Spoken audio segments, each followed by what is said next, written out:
Chapter 14. Man that is born of a woman is of few days, and full of trouble. He cometh forth like a flower, and withereth. He fleeth also as a shadow, and continueth not. And dost you open your eyes upon such a one, and bringeth me into judgment with you? Who can bring a clean thing out of an unclean?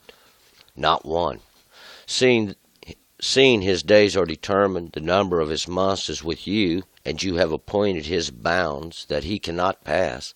Look away from him, that he may rest, till he shall accomplish, as a hireling, his day. For there is hope of a tree, if it be cut down, that it will sprout again, and that the tender branch thereof will not cease.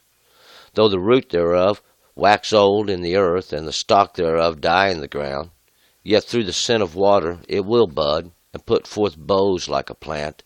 But man dies, and lieth low. Yes, man perishes, and where is he? As the waters fell from the sea, and the river is drained dry, so man lies down and rises not. Till the heavens be no more, they shall not awake, nor be aroused out of their sleep. Oh, that you would hide me in the netherworld, that you would keep me secret until your wrath be past, that you would appoint me a set time and remember me. If a man die, may he live again. All the days of my service would I wait, till my relief should come. You would call, and I would answer you. You would have a desire to the work of your hands, but now you numberest my steps. You dost not even wait for my sin. My transgression is sealed up in a bag, and you heapest up my iniquity. And surely the mountain falling crumbleth away, and the rock is removed out of its place. The waters wear the stones, the overflowings thereof wash away the dust of the earth. So you destroyest the hope of man. You prevailest forever against him, and he passes. You changest his countenance, and sendest him away. His sons come to honor, and he knoweth it not. And they are brought low, but he regardeth them not. But his flesh grieves for him, and his soul mourns over him. All right, let's go back up. Verse 1. And Job was speaking yesterday, and he continues to speak yesterday. Job's making clear that his eyes seen all this evil and the wickedness that men do in the earth, and all the sin and these things that are for nothing in the earth, and he understands it's all the work of God. Ain't nobody telling Job anything he doesn't understand. He's considered these things, and he's sought all of it out. God gives him the understanding that he has, and Job is maintaining that he's not done nothing, but yet he feels like he's being punished for the misery of his flesh, this misery that he's found his flesh in, and his soul is mourning inside because of the misery of his flesh. But he thinks it's some kind of punishment, but it's not a punishment. It's not a punishment of any kind. Job has not sinned. He's not done nothing wrong. But he's asking if God would just withdraw this terror from him, his fear of speaking or complaining to God for this, he would speak. But he's pouring out his misery as if he did have that ability. And we found out that God had set the borders of all this. God set the borders of it in the flesh in the first place. All this misery, all the torment, all the evil, the wickedness of it it's set into the flesh, and that's the bounds of it. It's the bonds of it. It can go no further than this. And Job has compared himself. He's like a wineskin that it's being consumed inside. He feels like he's a garment that's moth-eaten, that it's no good for nothing anymore. Even that flesh that would be that moth-eaten garment that you have on, it's being worn out, it's being withered, dying. We're going to pick it up here in verse 1. Man that is born of a woman is of few days and full of trouble. And man, anybody, and this means mankind. It's not in reference to just a man, but women are included in this, or the females, I should say. The man that is born of a woman is of few days. His days don't last long. He ain't very long upon the earth. If we think about the whole scope of how long the earth's been here, your days are nothing. And these days, even your understandings, because you cannot even consider all the things of the earth. And every day is full of trouble. Seems like it brings its own trouble. Every day has something to overcome, a trial, I should say, a test. Sometimes it seems like. 2. He cometh forth like a flower and withereth. He fleeth also as a shadow and continues not. He comes forth like a flower and withers, just like a little baby in its beauty, and we can see it has the bud is within it. It is going to bud and bring forth and flower into an adult, and so it is. But if he flees also as a shadow and continues not, his days flee away from him as he comes forth, just like the flower does. And the sun comes forth, and the days, the flower accomplishes its duty. See, it brings forth the seed of the next generation, and this would be the purpose of it. But his days also, man's days, are much similar to this. A shadow flees with the motion of the sun, with the motion of the light that moves. 3. And dost you open your eyes upon such a one, and bringest me into judgment with you? And dost you open your eyes upon such a one, even? Does God open his eyes on such a one, and bring me into judgment with you? And we'll find out the judgment. Man was created. God had made all things for his pleasure. God made all things that for his pleasure and his enjoyment, and we'll find out in the beginning. Man's error had complicated God's plan. 4. Who can bring a clean thing out of an unclean? Not one. And who can bring a clean thing out of an unclean? Nobody can. No people can. No individuals can. We know God. God has the ability to do anything he wants to do. See, God makes unclean. God makes clean. God makes dark. God makes light. God makes understanding. God takes understanding away. It's just that simple. 5. Seeing his days are determined, the number of his months is with you, and you have appointed his bounds that he cannot pass. Seeing his days, even all his understandings are determined. You've done determined these things. You've done determined the length of his life, the number of his months. These lesser understanding, the months are a period of time under the moon, and the moon was a lesser light God gave to rule over the darkness even in the beginning. But even his months, even the number of his years are numbered. God has appointed his bounds that he cannot pass. God set the limitations of man. He can't go no further. That's as far as he's ever going to go, and that would be the capabilities of the flesh. That's all he can accomplish, and we're going to make a clear separation between the flesh and the spirit, that one that's within the flesh. 6. Look away from him, that he may rest, till he shall accomplish as a hireling his day. Look away, have mercy upon the flesh, that fleshful man. His life passes away, it's nothing. He ain't got no time here that would amount to nothing. Every day he's here, he has to overcome some form of some kind of obstacle shall come in his path, this adversity, these things that make themselves adverse to his path, and that would be Satan. Satan is the adverse one, or this one who is adversity of life. But look away from him. Let him live till he accomplishes his day. He's like a hireling, this one who's going to be earning the wages, this one who's been hired to perform a task, and he's going to perform that task. 7. For there is hope of a tree, if it be cut down, that it will sprout again, and that the tender branch thereof will not cease. For there is hope for a tree, and we would find this out in nature. We can go hew a tree down, chop a tree down, and it'll sprout again. This in the old time would be known as copacing a tree. They would cut a tree down, and many little shoots would come up around the stump of it, and the tender branch thereof will not cease, because that it has ability to live even from the stock. 8.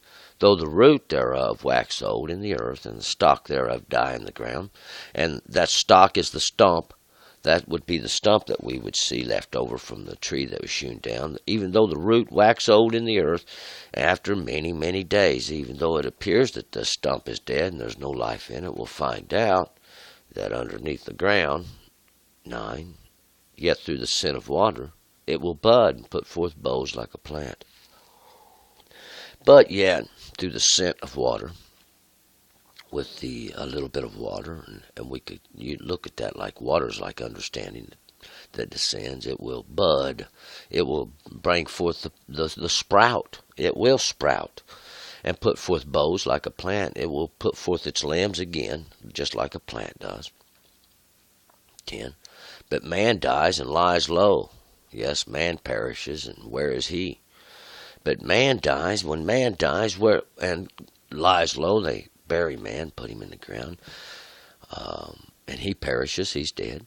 Where's he at? Where's he gone?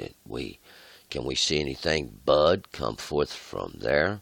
11. As the waters fell from the sea and the rivers drained dry. And it's just like the waters falling from the sea and the rivers being drained dry. The waters is understanding.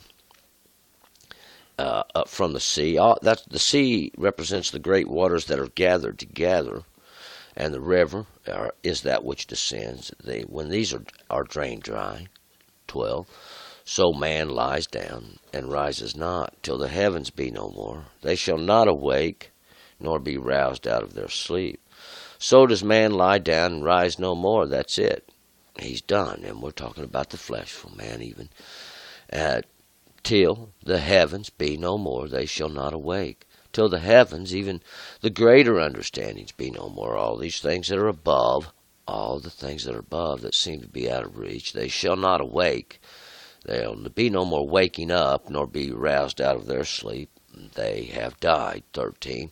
Oh, that you would hide me in the netherworld, that you would keep me secret until your wrath be past, that you would appoint me a set time and remember me. Oh, that you would hide me in the netherworld, even that world that is below. If there was a way and that's in the earth, well, that's down into the earth, even that netherworld is that lower world, that lower place of understanding even, that you would keep me secret, that you would hide me there, until your wrath be past, until this time of judgment be past, that you would appoint me a set time and remember me, that this could be done, that God would appoint a set time, that there was a set time that man would be raised back up with his body. 14. If a man die, may he live again? All the days of my service would I wait till my relief should come.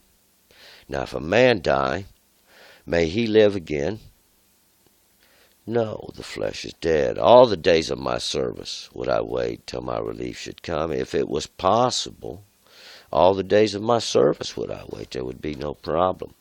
We would know that the flesh would come back to life. 15. You would call, and I would answer you. You would have a desire to the work of your hands. You would call. If it was so, then God would call us, and we would answer him. See, you would have a desire to the work of your hands. You would long again for this work of your hands, the one that you created, even this one that you created, the work of your hands, this man. 16. But now you number my steps. You does not even wait for my sin. But now God numbers my steps. These places along my path, you does not even wait for my sin. My sin. If Job feels like he is being punished and he has done nothing, we'll find out this suffering is that it's caused by the flesh. All this suffering is. 17. My transgression is sealed up in a bag, and you heapest up mine iniquity. My transgression, my trespasses, my sin is sealed up in a bag, and it is sealed up in a bag. And I will refer to that bag. It's like the flesh. You heapest up mine iniquity, these twistings, these perversions, this indiscretions against me. You have heaped them up, and that's because they are found. These things are all of the That understanding of the flesh, these things the flesh desires, that's the wickedness of the world that we have before us today, see. It's all been sealed up for man. It's the confines of it, though. God took all the wickedness, just like all the wrath and stuff, and all the glory was sealed up in these things, and all the great treasures of judgment were sealed up into the house of God. God just sealed up all the sin and the wickedness into the flesh, and that's the boundaries of it. And surely the mountain falling crumble away, and the rock is removed out of its place. 18. Surely the mountain falling crumbleth away. Surely the mountain that surely the falling mountains they just crumble away, and we can see this over time. The mountains are crumbling away. The rock's removed out of its place. It just falls and comes to the earth. 19. The waters wear the stones. The overflowings thereof wash away the dust of the earth.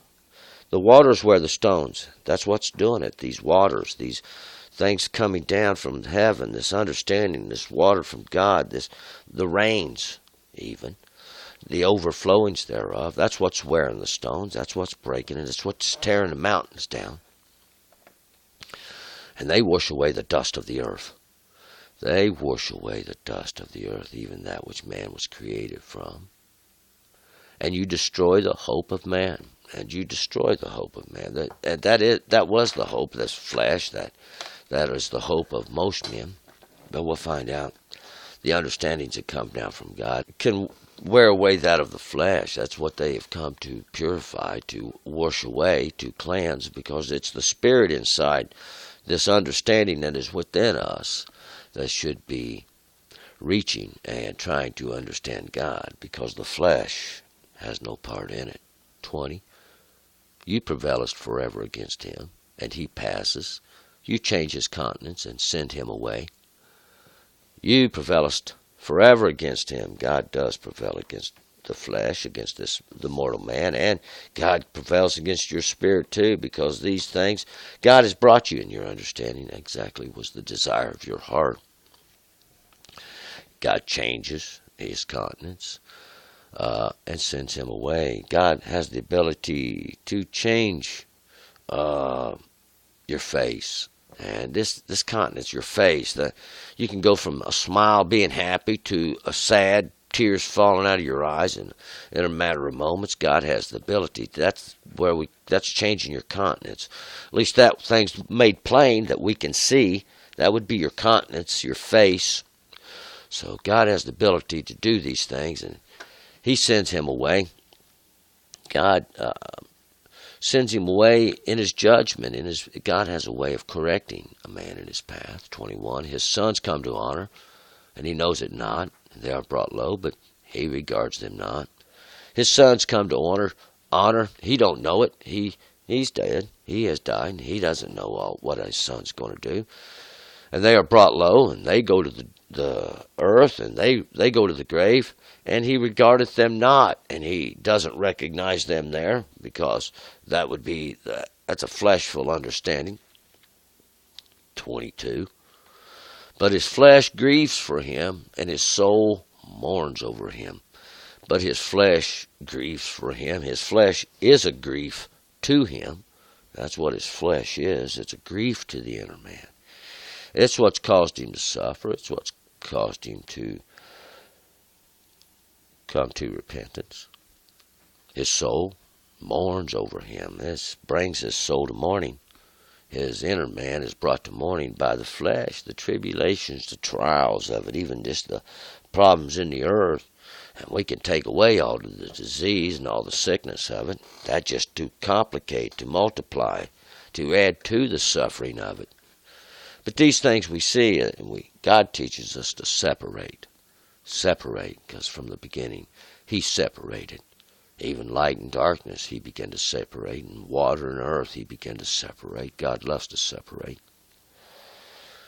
Let's move to chapter 15. Turn and return.